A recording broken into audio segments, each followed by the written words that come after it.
큰 은혜 받으시기 바랍니다. 여러분들 정말 잘 오셨습니다. 큰 은혜가 이 시간에도 여러분 모두 위에 넘치시길 주님의 이름으로 간절히 축원합니다. 자, 오늘 12지파 가운데 첫 번째 지파 루벤 지파에 대해서 생각해 보겠습니다. 루벤 지파 먼저 말씀 봅니다. 창세기 49장 1절에서 4절까지. 창세기 49장 1절에서 4절까지. 창세기 49장 1절에서 4절까지. 우리 다 같이 한 목소리로 읽습니다. 야곱이 그 아들들을 불러 이르되 너희는 모이라. 너희가 후일에 당할 일을 내가 너희에게 이르리라. 너희는 모여 들으라. 야곱의 아들들아, 너희 아버지 이스라엘에게 들을지어다. 루벤아, 너는 내 장자요 내 능력이요 내 기력의 시작이라. 위풍이 월등하고 권능이 탁월하다마는 물의 끓음 같았은즉 너는 탁월하지 못하리니 내가 아버지의 침상에 올라 더럽혔음이로다. 그가 내 침상에 올랐었도다. 아멘. 자, 루벤, 야곱의 아들들 가운데 첫 번째죠. 레아를 통해서 가장 먼저 태어났던 첫 번째 아들 루벤에 대해서 공부를 하는데요. 자, 1번 문제 우리 다 같이 한번 읽습니다. 루벤이라는 이름의 뜻은 무엇이며 그 이름의 뜻 속에 감추어진 놀라운 예언 한 가지를 발견할 수 있습니까? 지난 시간에 잠깐 말씀을 드리긴 했는데 기억하시는 분 계십니까? 루벤이라는 이름의 뜻이 뭡니까? 이름의 뜻이 뭐예요? 보라 아들이라. 예, 거기 여러분 그 성경 보시면 루벤 이름 옆에 일자라고 조그맣게 써져 있습니까? 성경 본문에 보면, 예, 그리고 성경 맨 밑에 설명 1 하면 보면 이름의 뜻이 나와 있죠.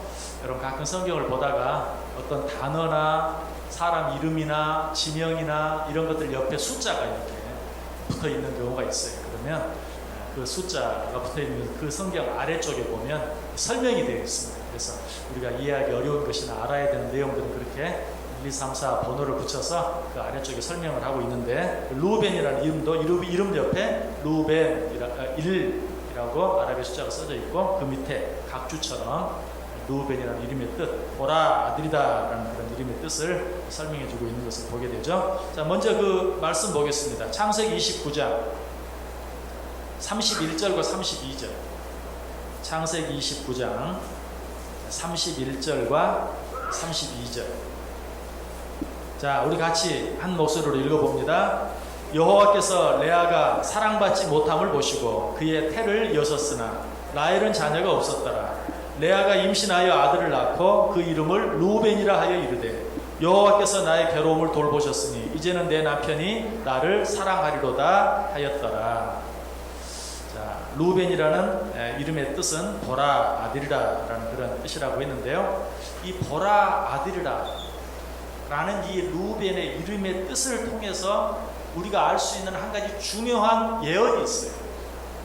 뭘 것 같아요? 보라 아들이라. 여러분 생각나는 거 있습니까? 누구에 대한 예언?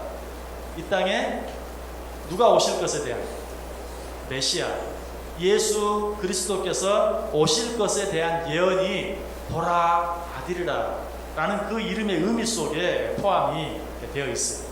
이사야 7장 14절에 보면 그러므로 주께서 친히 징조를 너희에게 주실 것이라. 보라 처녀가 잉태하여 아들을 낳을 것이요 그의 이름을 임마누엘이라 하리라.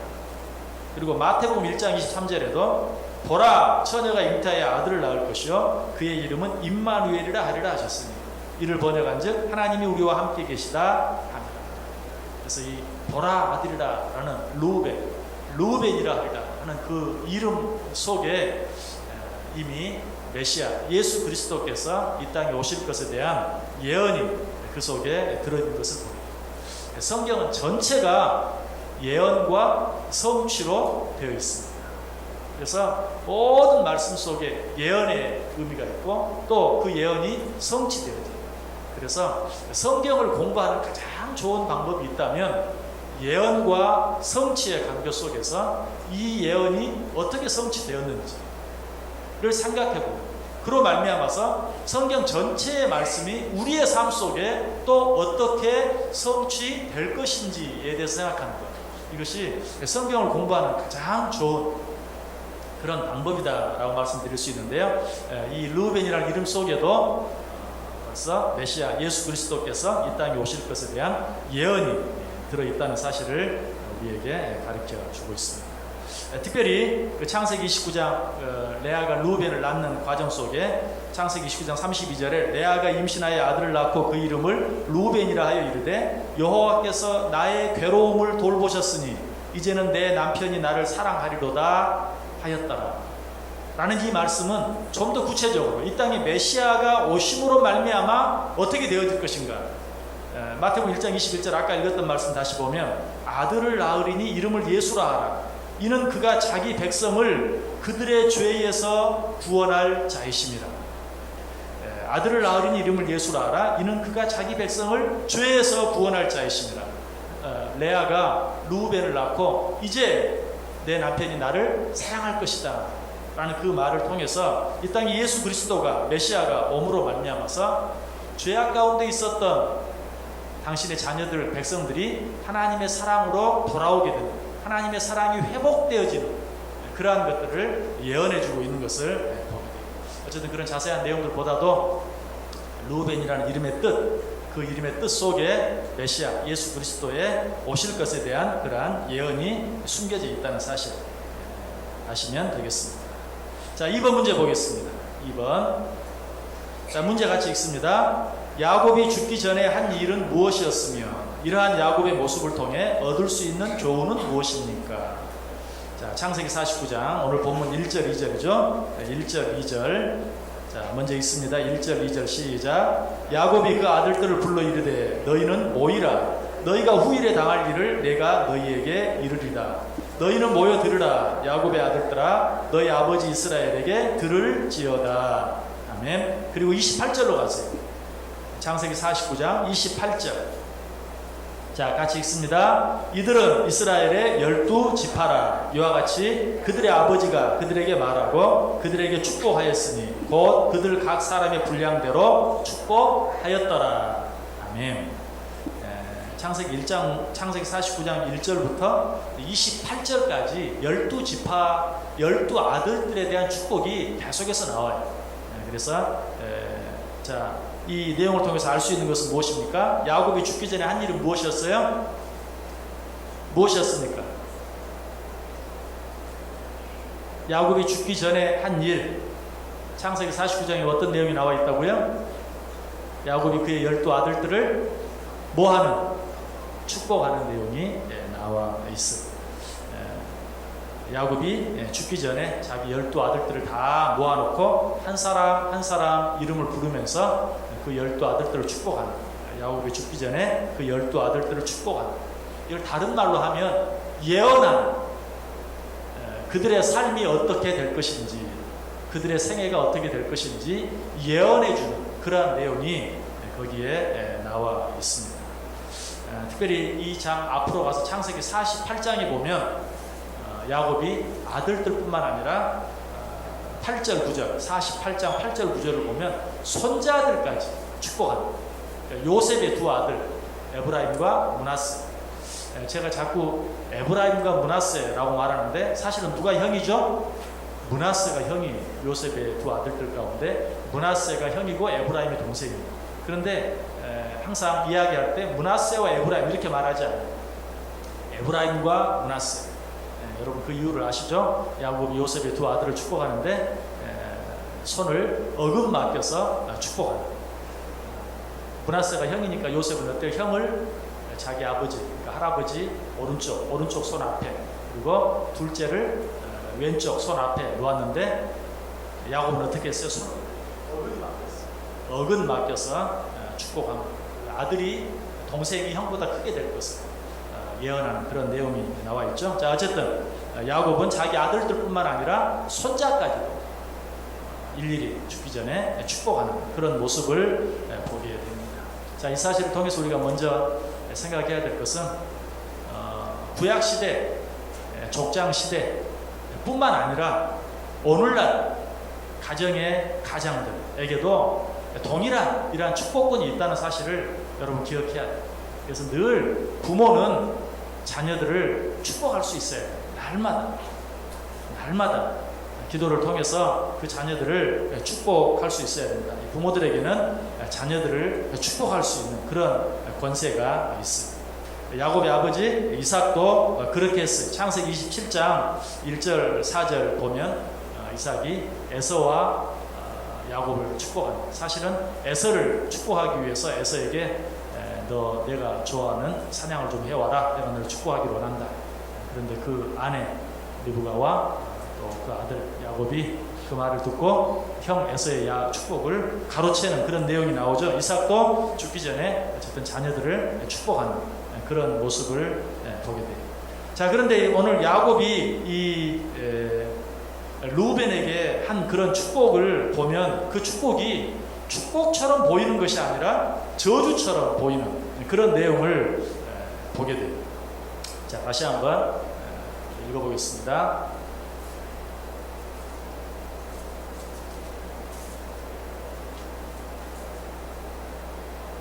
창세기 49장 3절, 창세기 49장 3절 4절. 자, 2절 우리 같이 읽습니다. 루벤아 너는 내 장자요 내 능력이요 내 기력의 시작이라. 위풍이 월등하고 권능이 탁월하다마는 물의 끓음 같았은즉 너는 탁월하지 못하리니 내가 아버지의 침상에 올라 더럽혔음이로다. 그가 내 침상에 올랐었도다. 아멘. 자, 여기 보면 분명히 아버지 야곱이 죽기 전에 아들들을 축복하는 내용이라고 했는데 그 맏아들 장자 루벤을 축복하는 내용 3절 보면 축복 같아요. 루벤아 너는 내 장자요 내 능력이요 내 기력의 시작이라. 위풍이 월등하고 권능이 탁월하다. 그런데 그 다음 절 4절 보면 물의 끓음 같았은즉 너는 탁월하지 못하리니 내가 아버지의 침상에 올라 더럽혔음이로다. 축복이 아니라 저주처럼 보이는 그런 내용이 계속해서 나오고 있는 것을 보게 돼요. 자, 이 사실을 통해서 먼저 우리가 생각해야 될 것이 있어요. 이것도 축복입니다. 이것도 축복이에요. 언뜻 보면 네가 물의 끓음 같아서 무슨 의미인 것 같아요? 좀 물이 어떻죠? 확 끓죠. 쉽게 끓죠. 기름보다 물은 훨씬 쉽게 끓죠. 그러다가 또 불을 끄면 어때요? 아주 쉽게 식죠. 그래서 어떤 그 성질이나 성격이 불같은 그런 면서도 또 금방 바뀌고 변하는 어떤 그런 모습을 보여주는 것을 우리가 알게 돼요. 그런데 이 내용이 어떻게 축복의 내용이 되는가? 지금 야곱은 왜 이 이야기를 루벤에 그렇게 하겠어요? 너는 내가 어떤 성격의 소유자인지, 너의 문제가 무엇인지, 네가 가지고 있는 단점이 무엇인지 깊이 생각해보아. 그것을 생각하며 살면 그것이 너에게 복이 될 것이다 하는 것을 이야기해주고 있습니다. 성경을 보다 보면 제가 이미 여러 번 말씀을 드렸어요. 저주처럼 들리는 내용들이 많이 있다고 했어요. 그래서 신방 가서 혹시라도 그런 내용 잘못 읽으면 크게 시험에 든다. 아니 신방 와가지고 축복의 말씀을 줘야지 이렇게 하면, 예를 들어서 여러분 만약에 11조를 바치지 아니하면 망할 것이다. 자, 이런 내용을 했다. 좀처럼 그런 일은 없겠죠. 그런데 그런 얘기를 잘못하면 큰일 나요. 그 다음 주에 교회에 안 와요. 그러나 설령 그런 말이라도 할지라도 그 말은 어때요? 네가 내 11조를 잘하면 너에게 복이 될 것이라는 이야기. 내용은 똑같아요. 그렇죠? 성경에 저주처럼 들려지는 이렇게 하면 망하리라 라는 내용이 나온다 할지라도 그 내용은 어때요? 망할 것에 대해서 이야기하는 것이 아니라 그렇게 하지 아니하면 네가 흥하리라 하는 것을 강하게 이야기하고 있는 것입니다. 그래서 아버지 야곱은 이미 루벤의 문제가 무엇인지 약점이 무엇인지를 알았어요. 그래서 그것들을 늘 기억하고 삼가하고 조심하고 겸손하게 하나님의 도움을 구하며 살라 하는 것을 지금 마지막 유언으로 그에게 말씀해주고 있는 거예요. 자, 성경 한 구절 찾아보세요. 욥기 5장 17절. 욥기 5장 17절.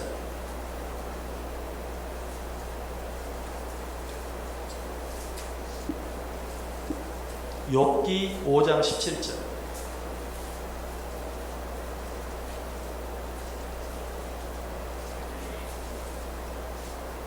자, 우리 다 같이 한번 읽어볼까요? 볼지어다 하나님께 징계받는 자에게는 복이 있나니 그런즉 너는 전능자의 징계를 업신여기지 말지니라.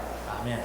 자, 여기 보면 징계를 업신여기지 말라. 무슨 말입니까? 징계까지도 사랑해서 주시는 것으로 받으면 그것이 복이 될 것이다 라고 이야기하고 있어요. 한 구절만 더 보세요. 잠언 10장 17절. 잠언 10장 17절. 잠언 구약성경 잠언 10장 17절.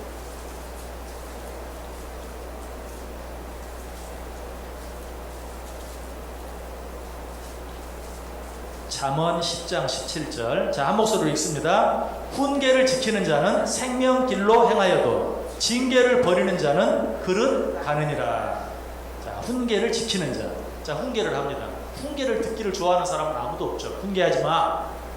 훈계를 듣기를 좋아하는 사람은 없어요. 그러나 훈계를 지키는 자는 생명길로 행하여도 징계를 버리는 자는 그릇 가느니라. 징계도 훈계와 똑같은 것으로 이야기하고 있어요. 훈계를 지키는 자는 생명길로 행하여도 훈계를 버리는 자는 그릇 가느니라. 사실 그렇게 이야기해야 되죠. 그런데 뒤에는 훈계라는 말 대신 징계. 이건 뭘 얘기해? 징계도 곧 훈계라는 것이에요. 성경에 저주의 말씀처럼 들리는 내용, 그것도 사실은 알고 보면 축복의 말씀. 자, 한 구절만 더. 잠언 12장. 방금 잠언 10장 보았죠? 잠언 12장 1절. 잠언 12장 1절. 자, 시작. 훈계를 좋아하는 자는 지식을 좋아하거니와 징계를 싫어하는 자는 짐승과 같으니라. 훈계를 좋아하는 자는 지식을 좋아하거니와 징계를 싫어하는 자는 짐승과 같으니라. 이것도 마찬가지죠. 어떻게 써야 맞아요? 훈계를 좋아하는 자는 지식을 좋아하거니와 훈계를 싫어하는 자는 짐승과 같으니라. 그런데 앞에는 훈계라고 말하고 뒤에는 훈계라는 말 대신 징계. 징계라는 것도 가장된 훈계, 어떤 벌, 어떤 책망, 어떤 채찍을 가장한 그런 훈계다 하는 것. 그래서 어떤 우리에게 어떤 징계나 징벌이나 저주와 같은 그런 말씀들이 주어질 때도 우리는 그것이 하나님께서 나를 사랑하셔서 주시는 훈계인 것을, 교훈의 말씀인 것을 알고 받으면. 그래서 성경 디모데전서 4장 4절은 뭐라고 말해요? 감사함으로 받으면 버릴 것이 없느니라. 성경 66권 전체에 여러분 좋아하는 내용들에만 그저 빨간 줄 그어놓고 보는데 그게 나쁘다는 건 아니에요. 여러분들이 기억하고 싶은 말씀들 빨간 글로 그어놓은 거 좋아요. 그런데 무섭게 징계하고 무섭게 저주하는 내용에도 빨간 줄 그어놓습니다. 어쩌면은 그것이 더 중요해서 그것은 징계의 말씀으로 저주의 말씀으로 더 심하게 이해해요. 부모들도 어때요? 정말 중요한 어떤 자녀의 생명에 관계된 문제를 이야기할 때는 좋게만 말할 수는 없어요. 너 정말 잘못하면 죽는다 라고 말할 수밖에 없는 것이죠. 그래서 어쩌면 우리가 정말 줄을 꺼야 될 내용은 아주 부드럽게 듣기 좋은 내용이 아니라 정말 듣기 거부가고 듣기 힘든 그런 내용들이 나에게 더 필요하고 더 중요한 말씀일 수 있다는 사실. 어쨌든 성경 전체를 감사함으로 온전히 받을 수 있어야 됩니다. 누구에게 주어진 이 말씀도 우리가 축복의 말씀으로 받을 수 있는 것은 네가 너를 아느냐, 너의 문제가 무엇인 줄 아느냐, 너의 약점이 무엇인 줄 아느냐, 한 걸음 더 나아가서 네가 지은 죄가 무엇인 줄 아느냐, 그것을 알고 깨닫고 돌이키면 너에게 복이 임할 것이다 라고 말씀해 주고 있는 것이죠.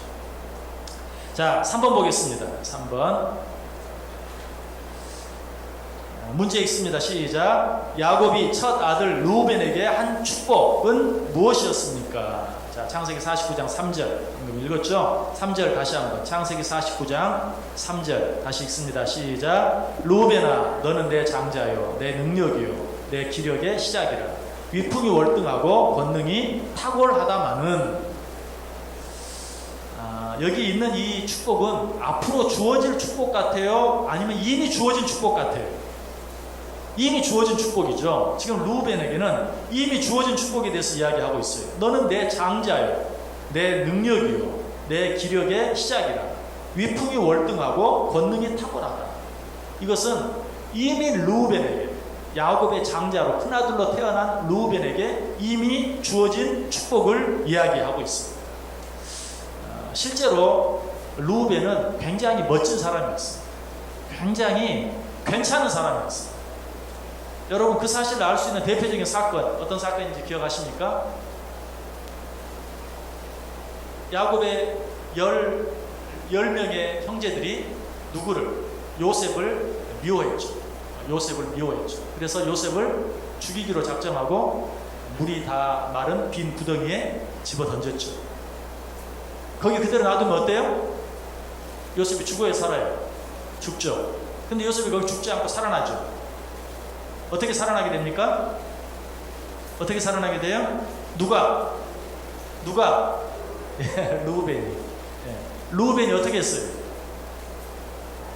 상인들이 지나가는 걸 보고 괜히 우리 형제를 죽일 필요가 뭐 있느냐. 죽이느니 차라리 상인들에게 팔자. 글쎄요, 뭐 이거를 멋있다고 말하면 좀 뭐하지만 어쨌든 다른 형제들은 죽이자고 구덩이에 집어 던졌는데 그래도 큰형 마다들이 죽일 필요까지 뭐 있느냐. 죽이지는 말자. 그를 건져서 상인에게 팔므로 말미암아서 생명을 건지게 되죠. 그리고 또 한 가지 사건이 있어요. 르우벤이 이제 식량을 구하기 위해서 기근 때에 요셉이 애굽의 총리가 되었을 때 애굽에 가죠. 애굽에 갔다가 누굴 만나요? 요셉을 만나죠. 그런데 그 요셉을 데려오질 못해요. 그래서 집에 돌아와서 야곱에게 말하죠. 요셉을 만났는데 아버지를 데려오라고 말합니다. 라고 말했을 때 야곱이 갈 수 없다고 말합니다. 그때 요셉은 말하죠. 르우벤이 말하죠. 내가 꼭 요셉을 데리고 오겠습니다. 혹시 요셉을 데리고 오지 못하면 내가 내 두 아들을 죽여도 좋습니다. 라고 말하는 그러한 모습을 보게 돼요. 이 사실을 통해서 르우벤이 그 맏형으로서의 어떤 마다들로서의 책임감을 갖고 있는 그런 모습을 보게 돼요. 어쨌든 르우벤은 이런 사람이었어요. 그 맏형다운 또 마다들다운 그런 사람이었던 것을 우리가 보게 됩니다. 자, 여기서 우리가 한 가지 생각하고 지나가야 될 것은 오늘 르우벤에게 주어진 이 축복, 너는 내 장자요, 내 능력이요, 내 기력의 시작이라, 위풍이 월등하고 권능이 탁월하다 라고 말한 이 르우벤에게 준 이 놀라운 축복이 하나님의 자녀된 우리들에게도 동일하게 주어졌다는 사실을 꼭 기억해야 합니다. 자, 이해가 되는 말씀들 많이 있는데 한 구절만 우리 한 부분만 찾아서 읽어볼까요? 이사야 43장 보세요. 이사야 43장 1절에서 7절까지. 이사야 43장 1절에서 7절까지. 이 구절은 너무 우리가 많이 읽었으니까요. 한 장 넘기셔서 44장, 이사야 44장, 이사야 43장 1절에서 7절까지 있는 말씀도 여러분 꼭 집에 가서 한번 읽어보시길 바라고요. 이사야 44장 1절에서 5절까지, 1절에서 5절까지. 한 절씩 교독합니다. 제가 1절 읽습니다. 나의 종 야곱, 내가 택한 이스라엘아, 이제 들으라.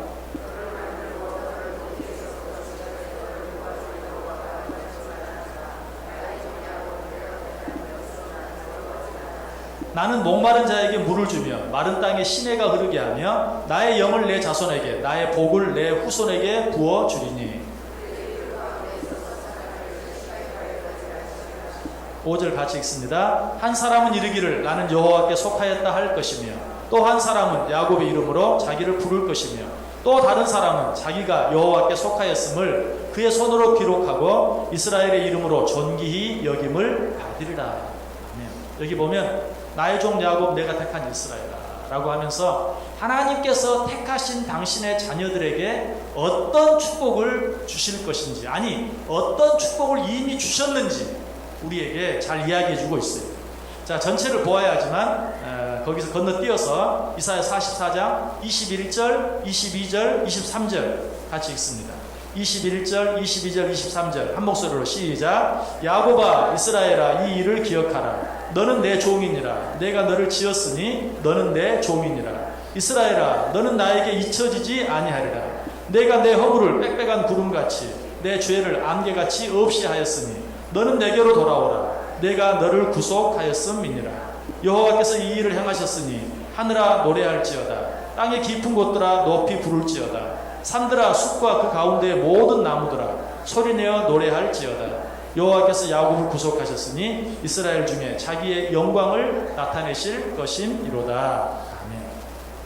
아멘. 이 말씀들을 자세히 음미하며 생각해 보면 하나님께서 당신의 택한 자녀들에게, 바로 우리들에게 얼마나 놀라운 축복을 주셨는가 하는 것을 우리가 기억해야 해요.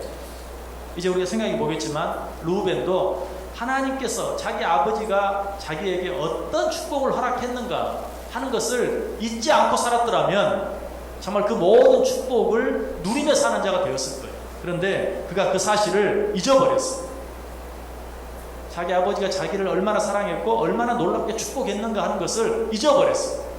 그로 말미암아 그 축복을 누리지 못하게 돼요. 자, 그걸 4번에서 한번 생각해 보겠습니다. 자, 4번 문제. 우리 다 같이 한 목소리로 읽습니다. 르우벤이 야곱으로부터 받은 축복을 잃어버리게 된 이유는 무엇입니까?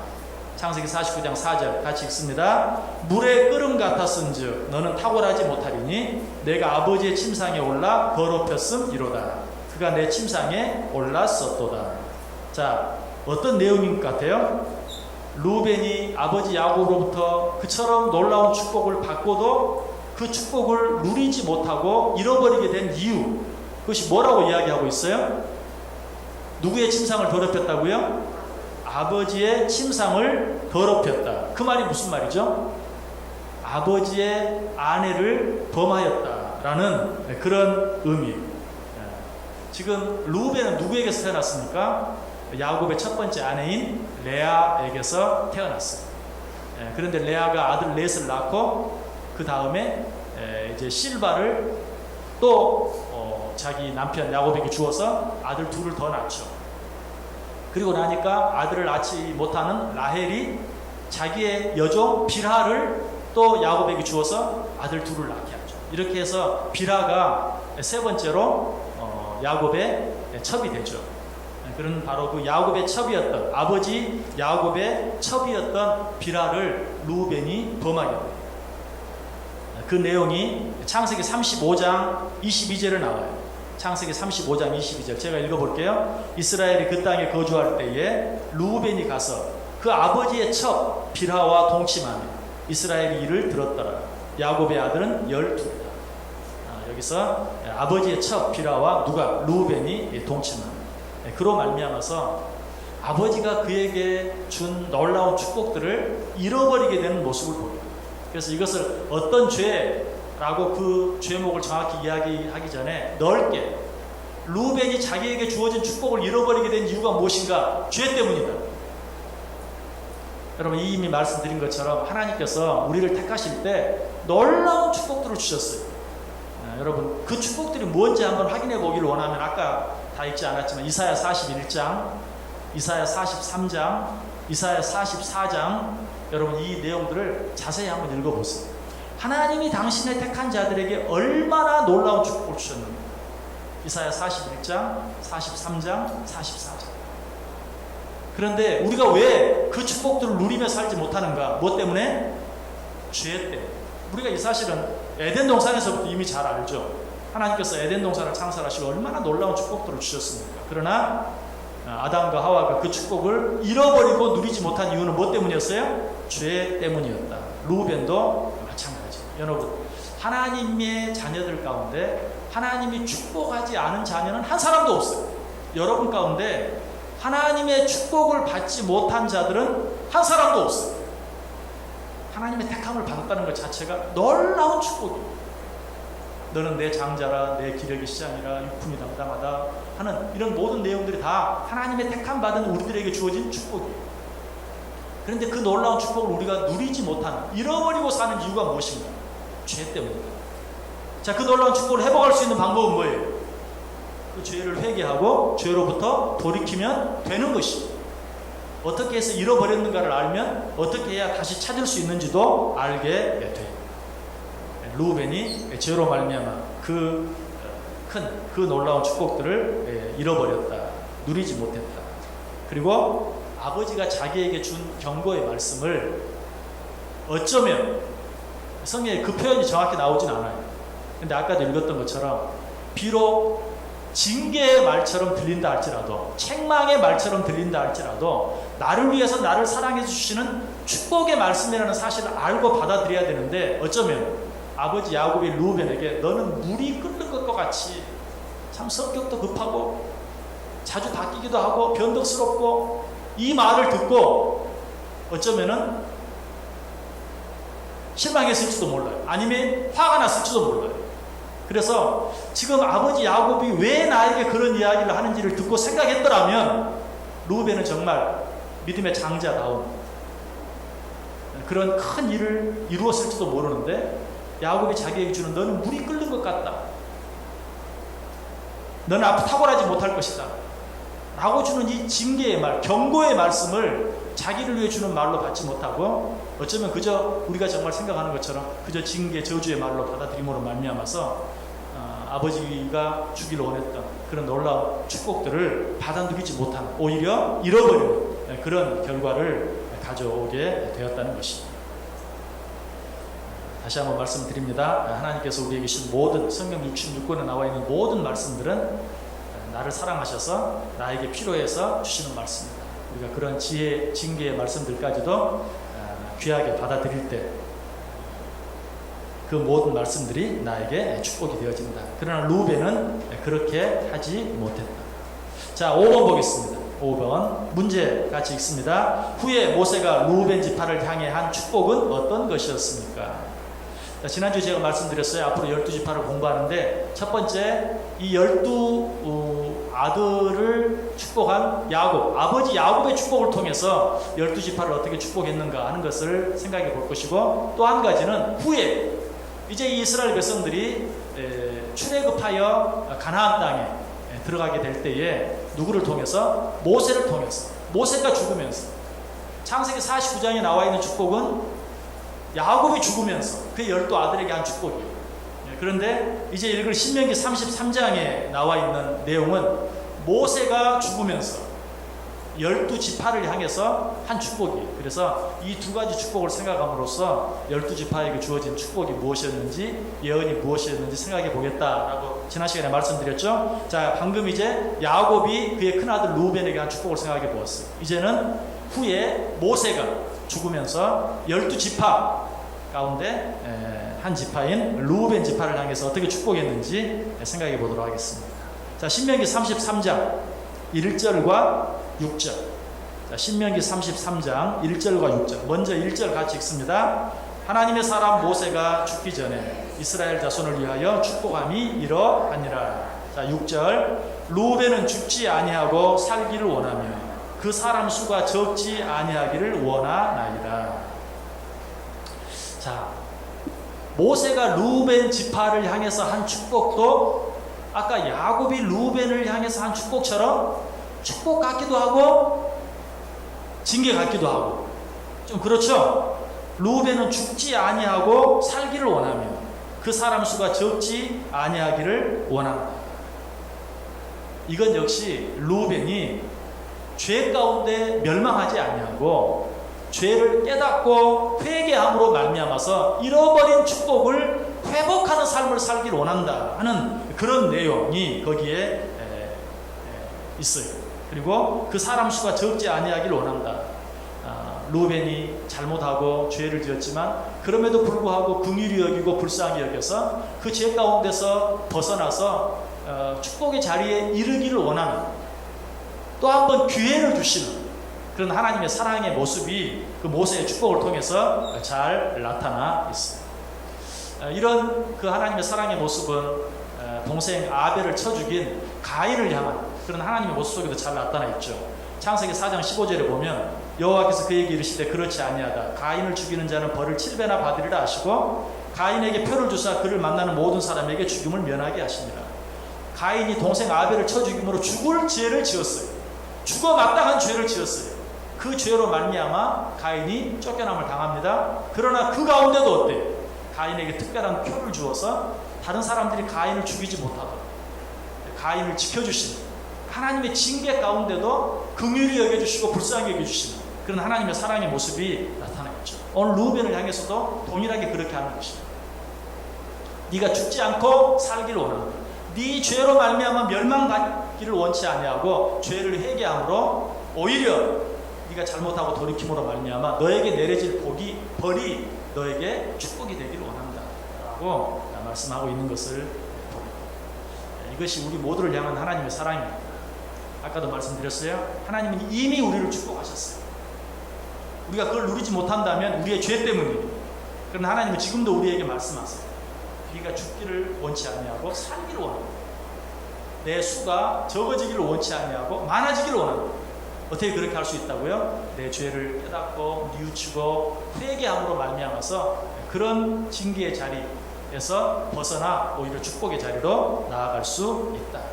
요한일서 1장 9절에 뭐라고 말합니까? 만일 우리가 우리 죄를 자백하면 그는 미쁘시고 의로우사 우리 죄를 사하시며 우리를 모든 불의에서 깨끗하게 하실 것이다. 자, 우리는 무엇을 어떤 축복을 받을 것보다도 이미 그 어떤 것과도 비교할 수 없고 바꿀 수 없는 축복을 받은 자라는 사실. 그래서 사실 우리는 축복을 받는다라고 표현하는데 엄밀하게 말하면 이미 주신 그 놀라운 축복을 우리는 회복하기만 하면 돼요. 회복하기만 하면 돼요. 그래서 하나님이 무엇을 지금 주려고 기다리고 계시는 게 아니라 사실은 이미 다 주셨어요. 그래서 죄로 말미암아 우리 눈이 가리워져서 그걸 보지 못해요. 죄로 말미암아서 우리가 그것을 누리지 못하는 것이에요. 우리가 내 죄를 인정하고 회개하고 돌이키기만 하면 이미 내 앞에 있는 축복이 내 것이 되는 것이에요. 그리고 그것을 누리며 살 수 있게 돼요. 이것이 루벤을 통해서 우리에게 가르쳐 주시는 중요한 교훈. 자, 이제 마지막 문제 보겠습니다. 6번. 자, 문제 같이 읽습니다. 12지파를 상징하는 12가지 보석 중 루벤 지파를 상징하는 보석은 무엇이며 그것을 통해 우리가 얻을 수 있는 교훈은 무엇입니까? 자, 역시 지파를 공부하는데 세 가지 중요한 포인트를 가지고 공부한다. 첫 번째는 야곱이 그 12아들에게 한 축복. 두 번째는 모세가 12지파에게 한 축복. 세 번째는 각 지파들을 상징하는 보석들이 있는데 그 보석들을 통해서 주어지는 교훈들을 생각해 보기를 원한다라고 했어요. 자, 이제 그 세 번째 교훈을 생각하는 겁니다. 자, 출애굽기 28장 15절에서 21절. 출애굽기 28장 15절에서 21절. 자, 한 절씩 교독하죠. 제가 15절 읽습니다. 너는 판결 흉패를 에봇 짜는 방법으로 금실과 청색, 자색, 홍색 실과 가늘게 꼰 배실로 정교하게 짜서 만들되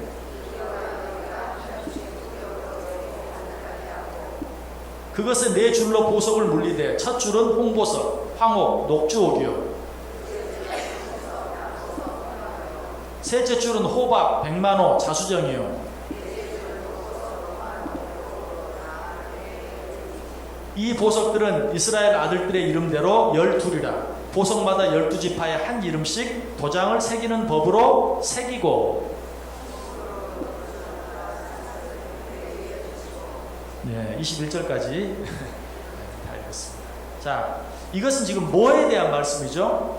제사장의 옷, 에봇, 제사장의 옷을 어떻게 만들 것인가. 우리 지난번에 성막 공부하면서 이 목사님 통해서도 우리가 다 생각해 보았는데요. 제사장의 옷, 에봇을 만들 때 어떻게 만들 것인가에 대해서 이야기하면서 그 에봇 앞에 흉패, 가슴에 붙이는 옛날 그 우리나라 조선시대 뭐 이럴 때 그 관리들의 옷을 보면 가슴에 공황이 그려져 있는 그런 어떤 그런 게 있죠. 그런 가슴에 흉패를 붙이는데 그 흉패를 어떻게 만들 것인가. 자, 준비된 사진 한번 보여줘 보실래요? 예. 자, 뭐 여러 가지 사진들이 있더라. 흉패를 어떻게 만들 것인가. 저건 12보석이고 그 다음 사진. 예. 자, 저것이 이제 제사장의 에봇에 가슴에 붙여져 있는 그 흉패인데 지금 이걸 이야기하고 있어요. 가로, 세로 한 뼘씩, 가로, 세로 한 뼘씩 네모 반듯하게 만들고 그 안에 12지파를 상징하는 보석을 네 줄로 3개씩 한 줄, 두 줄, 세 줄, 네 줄, 네 줄 첫 번째 보석 종류까지 이야기하면서 3개씩 네 줄로 이렇게 제사장 에봇의 흉패를 만들어라 라고 이야기하고 있어요. 다음 사진 한번 보여주세요. 예, 다 뭐 비슷한 사진, 같은 사진들인데 모양들이 조금씩 다르게 되어 있습니다. 자, 그 다음 사진, 우리 지난 시간에 보았죠? 이 흉패에 붙어 있는 보석들은 하나님께서 가르쳐 주신 그 지파들, 첫 번째 줄은 유다, 이사갈, 스불론을 상징하는 보석들, 두 번째 줄은 누벤, 시므온, 갓 지파를 상징하는, 세 번째 줄은 에브라임, 므낫세, 베냐민 지파를 상징하는, 그리고 네 번째 단, 아셀, 납달리 지파를 상징하는. 자, 다시 그 앞에 두 번째 사진 한번 보여줘요. 예. 자, 이 바로 그림이 그 지파들, 첫 번째 세 지파, 두 번째 세 지파, 세 번째 세 지파, 네 번째 세 지파, 그래서 12지파를 상징하는 그런 보석으로 되어 있다라는 것입니다. 자, 그런데 이 12가지 보석 가운데 루벤 지파는 어떤 보석이다? 어떤 보석이라고요? 성류석이다 라고 이야기하고 있습니다. 자, 맨 마지막 사진 한번 보여줘 보실래요? 예. 이게 바로 성류석입니다. 성류석, 그러니까 우리는 그냥 성류 색깔을 상징하기 쉬운데, 이 성류석은 에메랄드를 말해요. 에메랄드. 영어 성경을 보면 에메랄드라고 그렇게 되어 있어요. 에메랄드를 이야기합니다. 그래서 초록색 보석을 말하는데, 자, 먼저 제사장의 흉패에 12지파를 상징하는 보석을 붙여라. 왜 그렇게 하셨을까요? 왜 그렇게 하셨을까요? 자, 우리 가슴은 가장 중요한 곳이, 이 제사장의 가장 중요한 곳에 흉패를 만들어 붙이되 거기에 12지파를 상징하는 12보석을 붙여서 흉패를 만들라라는 것은 하나님께서 당신의 택하신 12지파를 얼마나 사랑하시는가 하는 것을 보여주시기 위해서요. 내가 너희를 항상 이처럼 품고 산다 하는 것을 가르쳐 주시기 위해서 그렇게 한 것입니다. 너희는 항상 우리가 말하는 것처럼 품 안의 자식이라고 말하는 것처럼 내가 너희를 얼마나 사랑하는지도 아느냐. 내가 이처럼 너희를 사랑한다. 내가 너희를 떠나지 않는다. 내가 너희를 버리지 않고 내가 너희를 잊어버리지 않는다 하는 그런 의미에서 12지파의 보석을 흉패에 만들어서 제사장의 에봇, 그리고 제사장에는 너희는 이 12지파를 위해서 너희는 늘 이 12지파를 품고 날마다 기도하라 하는 그런 의미에서 이 12지파의 흉패를 가슴에 붙이도록 그렇게 만든 것입니다. 자, 그 내용을 우리 한번 읽어볼까요? 이사야 49장 한번 펴보시기 바랍니다. 이사야 49장. 이사야 49장. 14절에서 17절까지. 이사야 49장 14절에서 17절. 자, 한 목소리로 같이 읽습니다. 오직 시온이 이르기를 여호와께서 나를 버리시며 주께서 나를 잊으셨다 하였거니와 여인이 어찌 그 젖먹는 자식을 잊겠으며 자기 태에서 난 아들을 긍휼히 여기지 않겠느냐. 그들은 혹시 잊을지라도 나는 너를 잊지 아니할 것이라. 내가 너를 내 손바닥에 새겼고 너의 성벽이 항상 내 앞에 있나니 내 자녀들은 빨리 걸으며 너를 헐며 너를 황폐하게 하던 자들은 너를 떠나 가리라. 자, 좀 뒤로 넘겨보세요. 이사야 54장. 이사야 54장. 이사야 54장 11절에서 14절. 11절에서 14절. 자, 역시 한 목소리로 읽습니다. 너 권고하며 광풍에 요동하여 안위를 받지 못한 자여, 보라, 내가 화려한 채색으로 내 둘 사이에 더하며 청옥으로 내 기초를 쌓으며 홍보석으로 내 성벽을 지으며 성류석으로 내 성문을 만들고 내 지경을 다 보석으로 꾸밀 것이며 내 모든 자녀는 여호와의 교훈을 받을 것이니 내 자녀에게는 큰 평안이 있을 것이며 너는 공의로 설 것이며 학대가 내게서 멀어질 것인지요 내가 두려워하지 아니할 것이며 공포도 내게 가까이 하지 못할 것이라. 아멘. 자, 이런 모든 말씀들은 정말 하나님께서 12지파를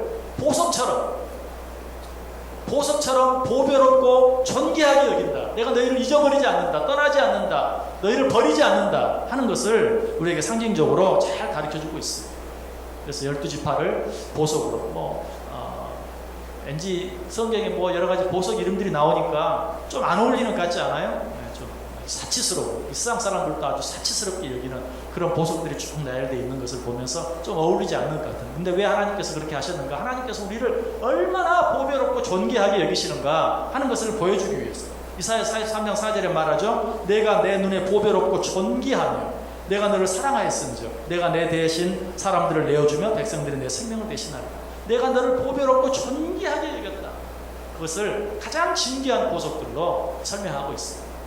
또 그런 뭐 한 가지 보석, 가장 귀한 보석으로 다 하면 될 건데 색깔도 다르고 의미도 다르고 종류도 다른, 이름도 다른 그런 보석들로 꾸민 것은 너희들 각자가 다 다르지만, 하나는 이렇고 하나는 저렇고 또 하나는 이렇고 하나는 저렇고 다 다르지만 나는 너희들의 그 서로 다른 그 모든 것들에 불구하고 좋은 것도 있고 나쁜 것도 있고, 특별히 지금 이 르우벤 지파를 가리키는 성유석, 에메랄드. 이 에메랄드는 뭐 모든 사람이 좋아하는 보석이죠. 근데 당시 그 팔레스타인에서는 이 에메랄드 보석을 그렇게 좋은 의미로 생각하지 않았다고.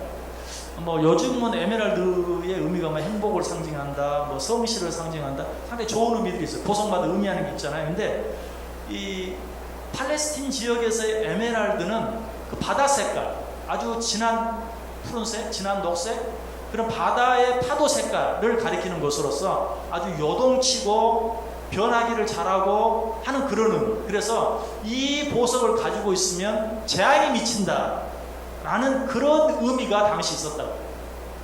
그런데 아까 야곱이 르우벤을 축복할 때 했던 그 말과 아주 일치하죠. 너는 물이 끓어 넘치는 것 같다. 아주 막 파도가 막 치는 것 같은, 물이 끓어 넘치는 것 같은, 요동하고 변화가 심한 그런. 그래서 이 모든 보석들이 진귀한 것이긴 하지만 다 좋은 의미만 있는 건 아니에요. 그래서 12지파들 우리가 뭐 보아서 알지만 나중에 얼마나 뭐 서로 싸웁니까? 뭐 너만 대장이냐, 나도 제장이다, 너만 우두머리냐, 우리도 우두머리가 돼야 되겠다. 오죽하면 그래서 각 지파마다 지팡이 하나씩 가지고 나와서 앞에다 내놓아라 했더니 누구 지팡이? 아론이 지팡이 싹이 나니까 봐라, 아론이 너희들의 지도자.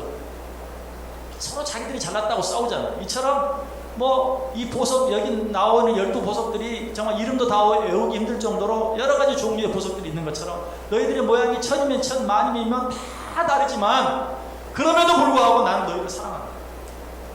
정말 진귀한 보석처럼 나는 너희들, 그 모든 서로 다른 너희들, 어떻게 보면 받아들이기 힘든 너희들, 그런 너희들을 내가 정말 내 품에 안고 내가 너희를 사랑한다. 그런 너희들의 서로 다름까지도 나는 다 받아들인다 하는 그런 의미에서 또 이런 12가지 진귀한 보석들로 그들을 상징하고 있다라는 사실입니다. 자, 성경 한 구절 읽고 우리 말씀 마치겠습니다. 시편 49편 20절. 시편 49편 20절.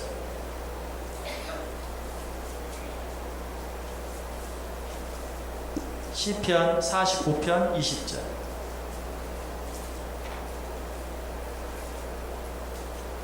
자, 같이 읽습니다. 시작. 존귀하나 깨닫지 못하는 사람은 멸망하는 짐승 같도다. 아멘.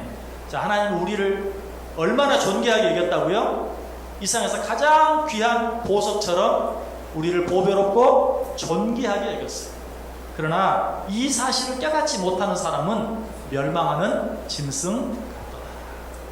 여러분 이제 12지파를 공부하면서 그 여러 가지 보석으로 상징하는 그런 12지파들이 결국 누굴 상징해요? 하나님의 선택받은 우리들, 그들에 대한 축복과 그들을 상징하는 보석들을 생각하면서 하나님 우리를 얼마나 사랑하셨고 얼마나 존귀하게 여기셨는가 하는 것들을 깨달을 수 있는, 그리고 그것을 깨닫고 어때요? 정말 그 하나님께 감사하고 찬양하면서 살아가야 되겠죠. 그렇게 하지 못하는 자들은 어떤 자들과 같다? 멸망하는 짐승 같다. 이 말씀의 의미를 생각하면서 남은 공부들을 같이 해나갈 수 있기를 바랍니다. 자, 교재 맨 끝에 있는 시편 16편 3절. 자, 우리 같이 한 목소리로 읽고 마칩니다. 땅에 있는 성도들은 존귀한 자들이니 나의 모든 즐거움이 그들에게 있도다. 아멘. 자, 저 여러분 어떤 자들이에요? 하나님 보시기에 존귀한 자들이에요. 하나님 우리를 볼 때마다 어때요? 기쁘다고 이야기하고 있습니다. 나의 모든 즐거움이 그들에게 있다. 하나님 우리를 볼 때마다 기뻐하시고 즐거워하세요. 우리가 그런 자들이에요. 그럼 우리도 어때요? 정말 그 하나님의 뜻대로 살아드리고 그 하나님의 축복을 기억하고 살아드림으로 그 하나님을 기쁘시게 할 수 있어요. 그렇죠? 자, 이 말씀 생각하면서 우리 잠깐 묵상하고 기도하겠습니다. 하나님께서 우리를 그토록 귀하게 보배롭게 여겨주시니 감사합니다. 하나님께서 우리를 그토록 보배롭고 존귀하게 여기는 것을 기억하면서 정말 하나님의 보석 같은 자들처럼 하나님의 그 은혜와 사랑을 기억하고 잊지 아니하고 감사하고 찬송하고 늘 기쁘고 즐겁게 살아갈 수 있는 우리들 되게 해 주옵소서. 조용히 묵상하며 기도하겠습니다.